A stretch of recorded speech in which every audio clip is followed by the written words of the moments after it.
राजकिरण यादव भैया जी लोग ने सबसे पहले आए से बोले भी हम ठीक है, धन्यवाद। आप हमके ऊपर कृपा बरसाया है बाबा जी।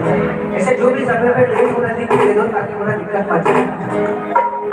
मोहना है बाबा मोहना तुर मुरतिया और देखत रहते हो बाबा गुरु बाबा